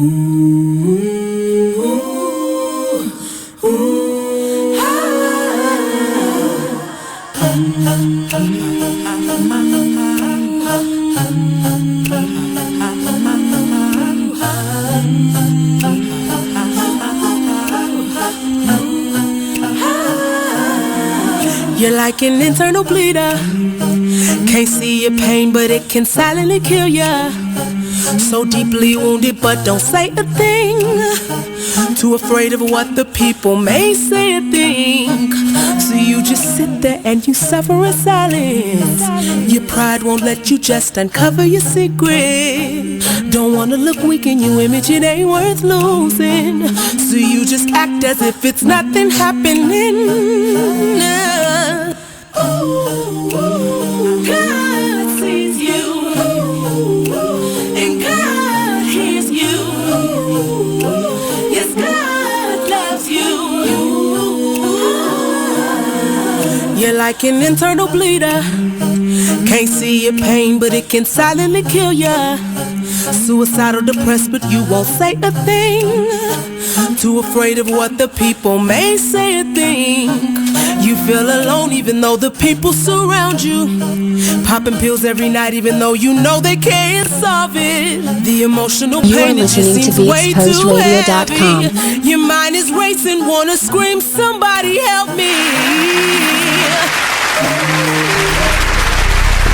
All right, welcome back to the BBD Radio Show. So we were going over constructive or destructive, and we were on our third one, which is skipping out on college. Now, to some people, that sounds crazy, but we just went over the first of the top 5 pros for skipping out on college, and it was pretty valid. Pretty valid, right? So, you know, again, you got Generation Z, you know, who are right now, they're, you know, in their teens, 19, 20, or whatever, and they're looking at their parents critical thinking who, so we definitely, you know, went to college, critical thinking, got degrees. The first things we need. They're hearing their complaints about the job, simply being complaints about the money, or how about this? You know, they're hearing them complain. Tend to listen to people who get assigned certain. Nate, we can still hear the feed of the so when they commercial have break. Positions, we tend to think. So yeah, they are. You know, they're seeing that this is not necessarily the guarantee. Is that always the case, though? You know, this isn't the sure shot for getting money. I agree with you. It's a little different. Times are different now. Times are different. So that was number 1 of the top 5 pros. Let's see what the second one is. So number 2 is companies are increasingly footing the bill. Why should the individual pay to learn almost everything they need to know on a potential job? Companies are now stepping into the role of educator to train people for the specific jobs they'll be doing and keeping their skills relevant as jobs change. That's true too. Now, that was one that I remember being younger, and I didn't understand, because I was young. I was just a teenager, right? I didn't understand why people with degrees got a job and then had to be trained. See, back then I was, you know, a kid. I was naive, so I thought your degree was your training. Right. That's when I learned. Right. Like, having your degree, it just gives you qualification to get through the door. When you get through the door, they got to train you the same way they would train someone who doesn't have a degree. You get what I'm saying? Yes. So what is the purpose of the degree? Is it their justification for saying this is why we're paying you this amount of money? Because if you can pull somebody off the streets and train them as well as you can train someone who has a master's degree, the money must just be because you put in the work to get the master's degree, because you can train somebody else to do it. I think it all has to do with the field of work in which you're choosing to work. So that's why a lot of kids, when they go to college, they're not exactly sure what they want to do. Absolutely. So that's a lot of years is wasted just on that, and that's why a lot of them end up getting the wrong degrees for something, because then when they do figure out what it is they want to do, their degree isn't something, I don't know, totally different. So that's another reason, you know, they may want to think about right at the high school, maybe go work first and kind of figure out what it is they want to do. Because that could be a lot of money spent and wasted you know, trying to figure it out while you're in school, trying to figure out what it is you want to do. Companies are increasingly footing the bill, meaning that they're the ones paying for the training. You get the job, they pay you, and the people who's going to be training you. Yep, they do. So I could see how that would make someone with a degree feel like they wasted 4 years, 6 years of their life or whatever. You know, because you in the door, and then there you are in the first training class, and you sitting beside a dude who quit in 10th grade and went and got a GED, right? And he's sitting right beside you, debt free, and he's getting this training right here with you. That's very true, because you know a lot of jobs is willing to train. Some of them just ask that, you know, after they train you, you get your certification, you work for them for a year, at least a year or something. That's your way of, you know, paying them back or whatever. But a lot of them are doing the training themselves. Right. Roz says, well, the importance of the degree is that no one can take it from you, and it enables you to say with confidence, I'm educated. Yeah, I think that is something that a lot of them hang on, you know. I mean, I have a degree myself. I don't necessarily speak on it. It's definitely not responsible for what I do in life, but people do hang on saying, I'm educated. And of course, even that is debatable, because that's a formal education, and a formal education is not coming from you or your people. So it's actually an education that deals with preparing you to be under their control for the next 20, 30 years. They properly taught you how to conduct yourself when you are within their organization. So, but she's right. People do hang on to it as a sense of pride. You know, look what, you know, these people taught me. I'll just say, I'll just say it like that. You know, but I get what she's getting at. Absolutely. Go ahead. No, I'm not. I'll pass. Okay. All right. What I had to say was just, it wasn't good. Okay. All right. Well, we'll go on to the third one. So the third pro is long-term job security. Over the next few decades, some jobs will be outsourced to humans who will work more cheaply in other places, and even more to robots and other technologies. But many trade industry jobs are immune to that. A person in another country can't work construction in your city. And a robot isn't going to be diagnosing and fixing the electrical issues in your kitchen.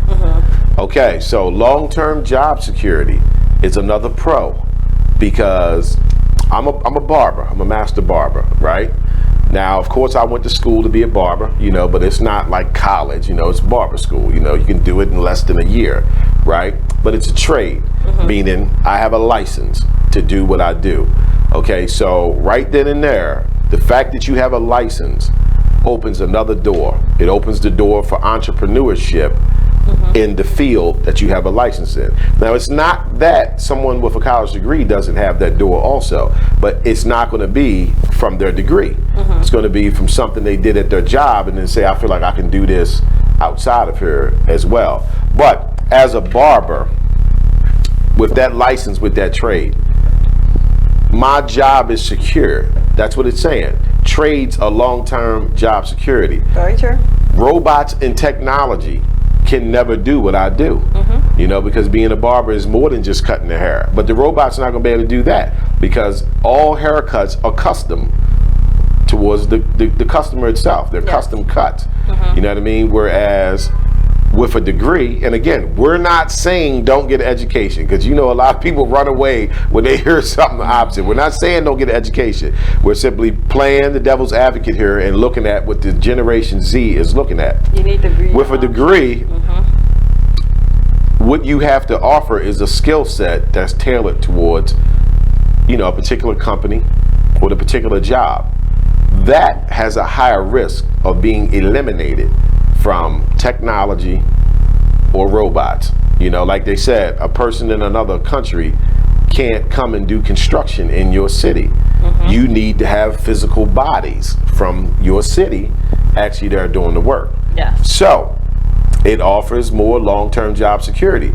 This is even for people who get inside like more labor-intense positions, factories, warehouses, distribution centers, you know, bleach factories, things like that. They may be in a stronger position than someone with certain degrees, because again, you're dealing with machinery and dealing with chemicals and equipment, and some of these positions can't be replaced. You know, if you're a plumber, you know, people going to need you to do plumbing. Yes. They ain't going to say we sending over the robot, you know, to come fix your pipes. So what do we think about that? Long-term job security, is that a pro? Yes. So that's a pro of skipping college. Okay. Audience, let us know what you think about that. They're saying long-term job security can be a pro of actually skipping college because you have a position that is worthy. You know how you see those movies, right? Where it deals with the end of the world, and they'll be trying to take all the people into the caves, but they're only taking people who are of importance in the society. Yes. Myself as a barber, I would get in faster than someone with a PhD in, you know, business. Or do you understand what I'm saying? Because that's going to be no use to furthering us as humans. Whereas you're going to need a haircut. You're going to need a plumber. You know, you're going to need a mechanic. So like these are the people that they're going to say, no, we got to take him. But what about me? I'm MIT, you know, and I've been doing, you know, computer science for 7 years. Man, we ain't got no computers no more. Step on over there. You know, we don't need you. So, you know, I think that's what they're getting at here. I get it. That's what they're getting at. You know, like your position isn't of long-term security. Yes. You know, like I said, a robot's not going to come fix the electrical issues in your kitchen. That's very so true. Again, an electrician, they getting in. They gonna say, no, we need electricians. They're getting in. You know, we need electricians, we need barbers, we need plumbers, we need stylists, you know, for things to continue. Yeah, so that's why it's very important to just try to kind of figure out what it is you want to do. It's nice to weigh the options. Because we can't keep saying the same thing like you said back in the 80s. Back in the 80s when you was graduating, your parents were saying, you know, go straight to college, go straight to college, right. Go straight to college. The end of all means. End of all means, go straight to college, straight to college, straight to college. But with things changing and times changing, other things have to change too. You know, everything have to evolve together or whatever. So it's not that simple anymore. Like graduate, go straight to college. Graduate, go straight to college. It's not. And there's too many people that do it now. See, back then it wasn't as many people doing it. Millions of people now with these college degrees or whatever. Right. You have to think about everything that's changed. Everybody's going to college. And even jobs has changed. Yeah. Jobs have changed now. Like they're not requiring all these degrees like they used to.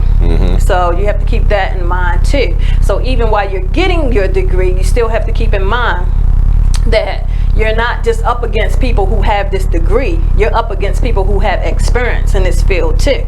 So it's not just you're going against people with degrees that's going to give you that bigger chance to get in now. It's not like that anymore.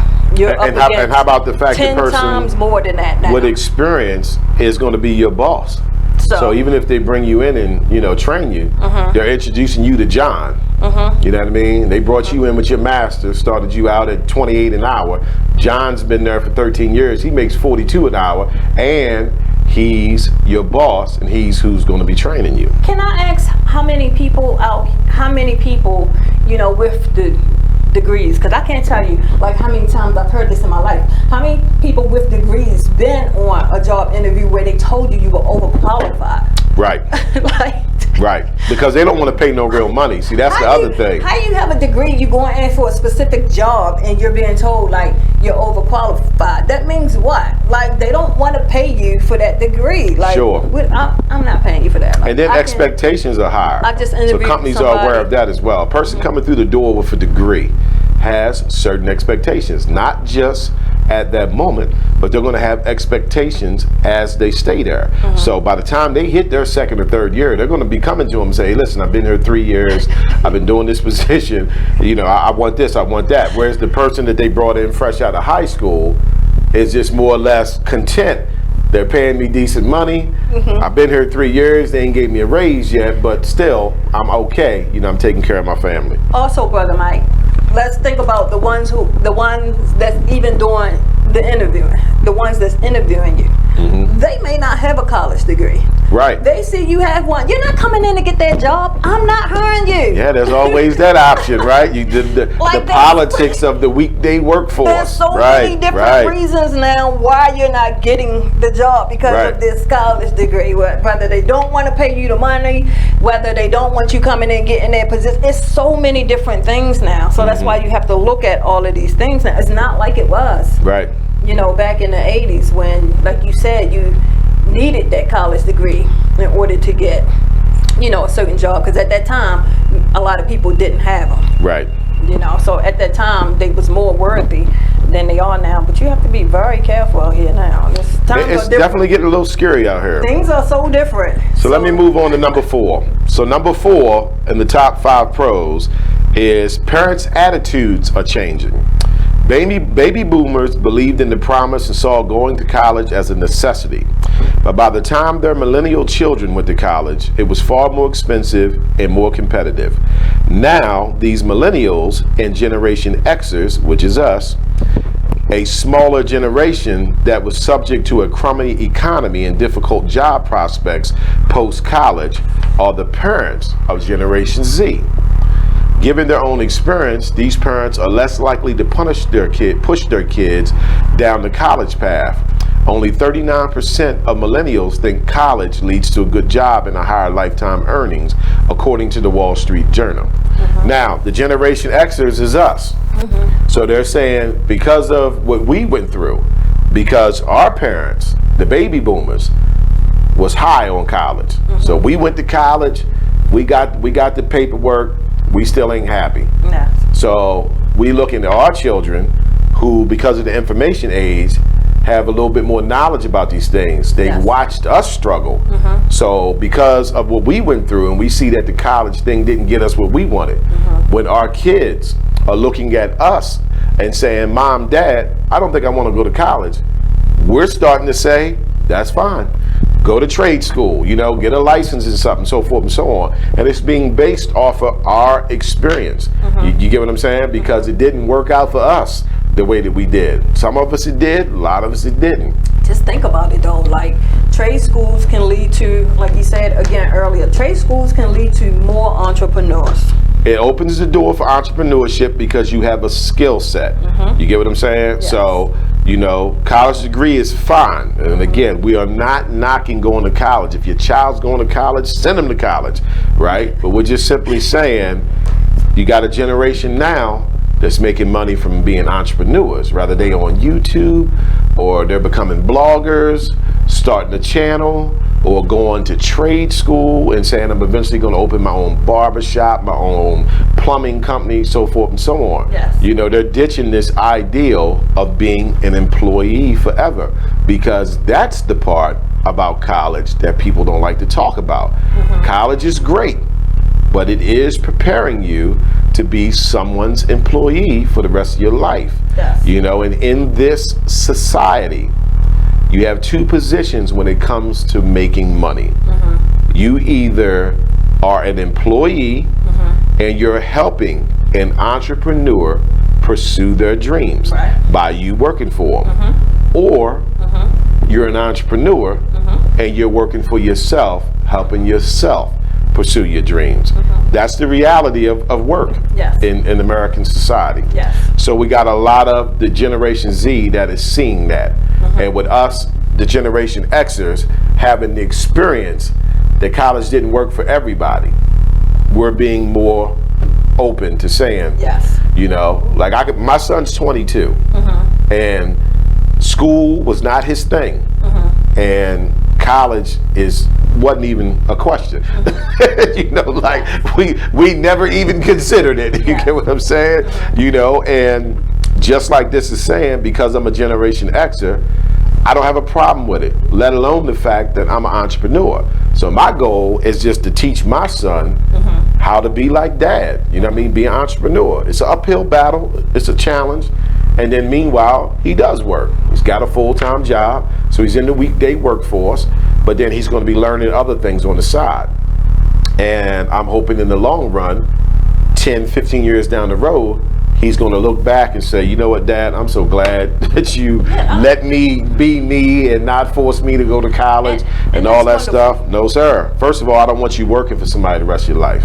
And not only I want him to be free. It's wonderful. It's wonderful that, you know, parents can even tell their kids that now. You know, everybody, you know, always think the world has to follow suit, fall in line with whatever society says. Like this is the goals we set, this is what we said, this is how everything has to be followed or whatever. But we see or whatever, it haven't worked for everybody. Hasn't worked for everybody. And for those it has worked, that's great. Yes, for those that it's worked for, great. But it haven't worked for everybody. And what's wrong with change? Right. What's wrong with going back and changing something?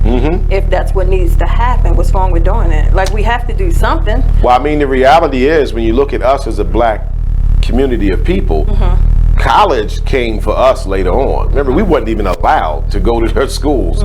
So, you know, if you go back to like our parents and our grandparents, I mean, you're talking about people who only went up to 5th, 6th grade with their education because they were needed in the fields to work and help make money to take care of the family. You know, wasn't but Dad, I want to go to college. Boy, you put them shoes on. You know what I mean? We're going out to this field today, do some work with Mr. Johnny, you know what I mean? So forth and so on. So it's all kind of new to us, and it makes you wonder if we would have had a larger percentage of us stick to our roots, which is just, you know, trying to work hard and develop a product or, you know, a service you could offer people to be an entrepreneur, you know, so forth and so on. We started following suit with European society and taking on the values of what they say will make you successful. And it hasn't worked out for a lot of us, because in the process of doing that, you still work for them, which means you're still going to be subjected to any type of racism or discrimination. If you're in between deciding, check out the book Rich Dad Poor Dad. Right, yeah, it's a good one. We check out the show where we did that. Go through our previous shows, season 2, we did Rich Dad Poor Dad. Okay, so number 5, the pro, and you said this earlier, is you can still go to college, right? Working right away is hardly an all or nothing choice. If you worked for a few years after high school and it isn't right for you, going to college is still an option. It's never off the table. Plenty of programs at a variety of institutions, from community colleges to Ivy League universities, offer financial and other support for mature students. In 2018, about 7.6 million students were 25 years or older and over, according to the National Center for Education Statistics. So I think that was a great one to end for those 5 positive things, right? Because you got so many people that may hear this and think that we're saying don't go to college. It's not what we're saying. We're simply saying Generation Z is seeing things different. And with us being Generation X, we followed exactly what the baby boomers told us to do. And it didn't work out for all of us. So now that our children are saying they might not want to go that route, it's got us scratching our head like, yeah, okay, you don't have to, because it's not guaranteed. We start thinking about them student loans. We start thinking about how this job I got is not what I went to school for. All this bullshit I deal with every day coming here with these people. And you looking at your kid like, yeah, you ain't got to go to college. You know what I'm saying? If you just want to work, try to start your own business, you know, that's fine. Absolutely fine. Or we start thinking about everything we've learned over the last 40 years. And maybe now we want to teach some of that to our children. We want to as we should. Enlighten them on some things. As we should, which is why we have the Black Bottom Man radio show. So make sure y'all tune in with us every Monday from 12 to 2 p.m. right here at Be Exposed Radio. And we are on to the last one. So the last one of constructive or destructive. Well, first of all, let's give clarity on that one. Skipping college, constructive or destructive? I'm going to say constructive. I'm an entrepreneur, so I'm biased. Constructive or destructive? I have to pick one. Yeah.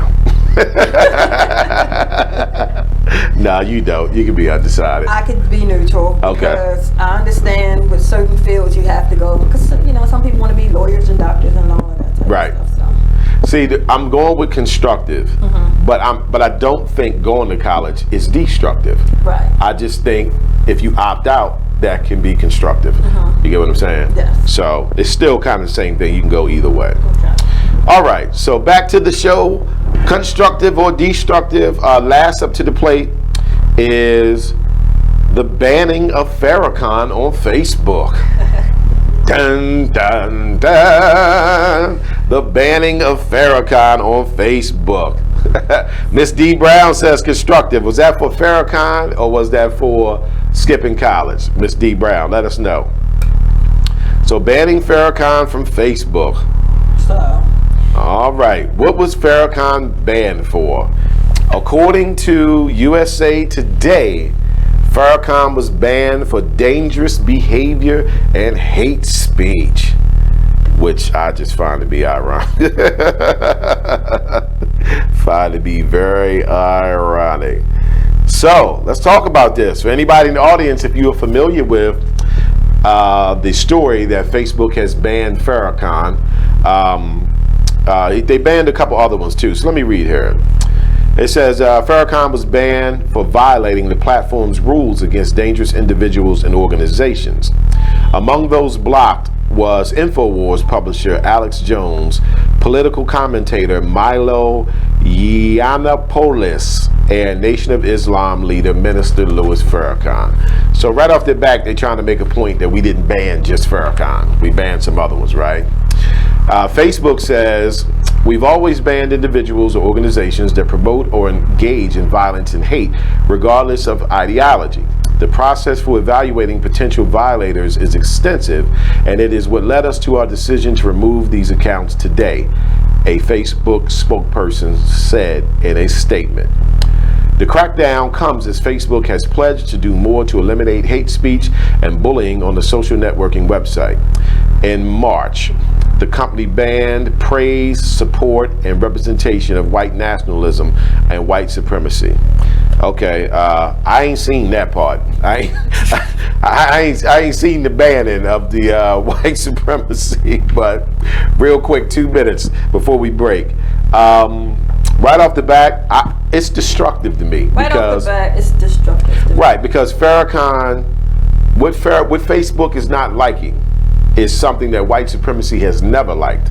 So I don't care if it's Facebook, YouTube, or whatever, which is a black person that is a major chess piece in this game, who has the ability to control millions of people, and he's uplifting them with his words. What they are doing to Farrakhan is the same reason they got rid of the Messiah, because he was a black man that was uplifting the black people against the oppression of the white supremacy. You get what I mean? So any time that you as a black person speak the truth about what white America does to black people, white America will label you as hatred, hate speech. Why? Because they hate when black people say something about the treatment that they give us. So, we're going to break, but I wanted to leave you with that before we go. Stay with us. It's the Black Bottom Band Radio Show.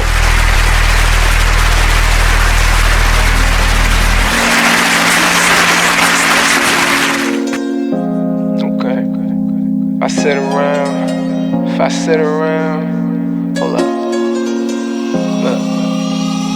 If I sit around, hold up. Yeah. Rub. Let's do it. If I sit around, I'ma smoke some more. Wasn't even thinking about smoke before, but I'm in my head and I'm in the bed. Don't know who I am, like I'm wearing a mask. Work them old, tell them where the cash. If you wear the cash, tell them where the cash. If you playing for you, gon' run it back. Don't make promises, but I promise that. Don't promise me, cause I ain't into that. Fell in love with that and got hurt from that. Now it's all over and the curtains back. Can't see you not noticing that. I'm letting it go, it ain't holding me back. Yeah, I'm on dice, but ain't come for the crap. Drinking with uncle, we only do jack. How I'm alive, I thank God for that. Praying about it, things getting better. Open it up with my name on the letter. Why you crazy about it? Saying whatever, you shy to be you. You know you gotta be you. Sometimes I need privacy too. Yeah, you know I ride. You know I ride, and you know you ride for me too. Yeah, you know I. Look, you like getting that hit for real. When it's me and Murray, just us, we chill. I'm in a rush to get off to get you. Never ever had to floss to get you. Pay the dues that it cost to kiss you. Rug burns on the carpet with you. Oh yeah. Come on, dog.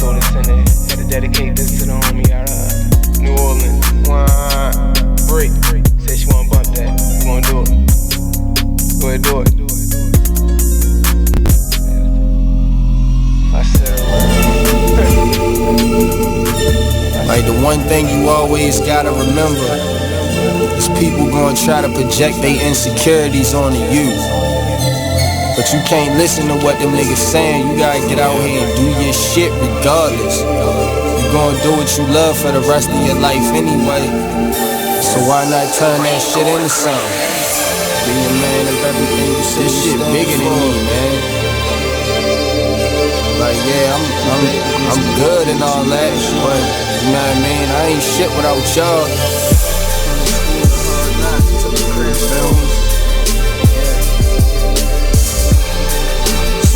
What you up against, go hard, don't matter.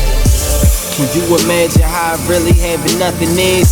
Stomach growling, you ain't got no food in the fridge. Surviving on a jail diet of water and bread. No father figure, that's cause my father dead. Mom's bringing different niggas in and out the crib. No money, so you seen it's less than all your friends. But it a joke because your mother was a crackhead. Older sister hoeing off, giving all the homies head.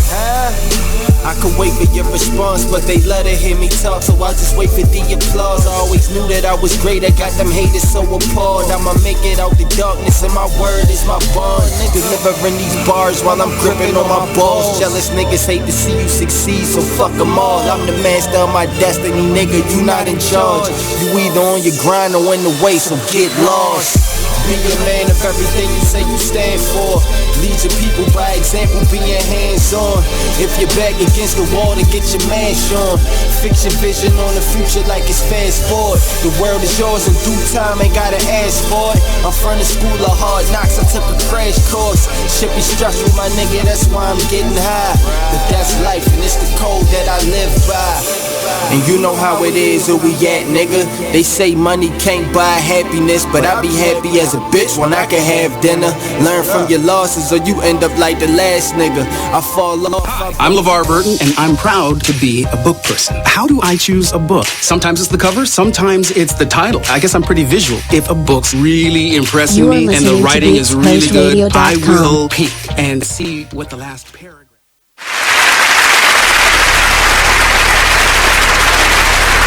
All right, welcome back to the BBB Radio Show. We are in the last 5 minutes of our segment. So today's show was Constructive or Destructive, and we was ending it talking about the banning of Farrakhan from Facebook, which I found to be very destructive, but I'm not surprised. So I'll read a couple comments.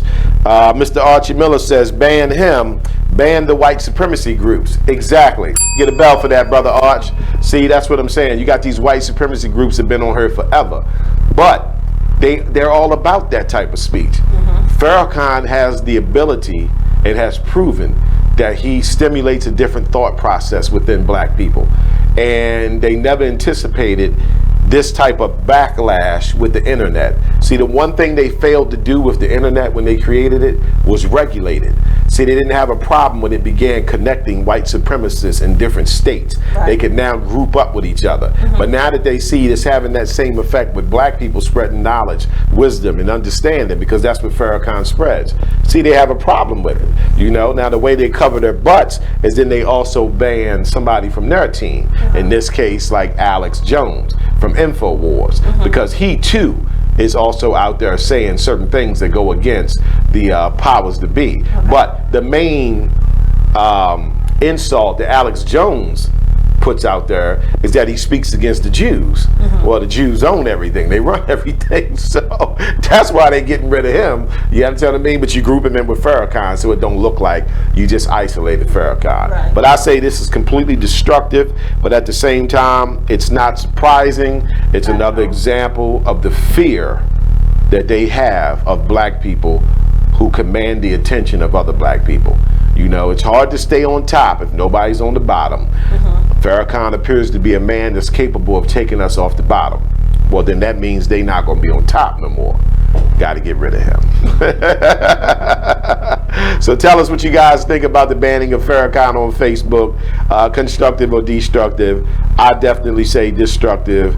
Miss Janice, what do you feel? I feel destructive. Destructive? Yes.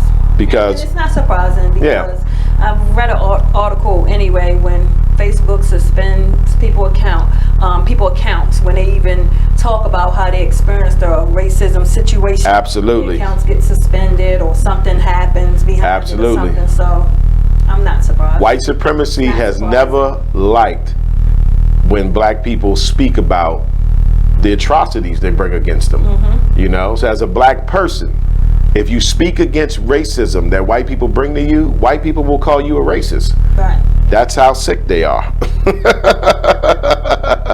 understanding what a racist is. I'll read a comment here. Miss Roz Copeland says, haters are real and people will find an excuse to justify their actions to play mind games on the naive just to have people on their side. There's no face clearer than 45 when it comes to the disrespect and being bullies. Bingo! So you got the president of the United States of America clearly showing that he's a racist. Did anybody ban him? Farrakhan speaks the truth. And in a society of white supremacy, the truth is always rejected. You get what I mean? So she made a very, very valid point. Look at our president, and we worried about Farrakhan. So anyway, that's going to wrap it up. We definitely think that is destructive. Hope you guys enjoyed today's show. If you missed it, you can catch it anytime at BeExposedRadio.com, as well as on Facebook and YouTube. And come back with us next Monday from 12 to 2. We're here every Monday, and we'll have another exciting show for you. So on behalf of the Black by the Man team and my co-host, the lovely Miss Janice, I'm your boy, Brother Mike. I'll catch you on the flip side. That's the black side. Peace.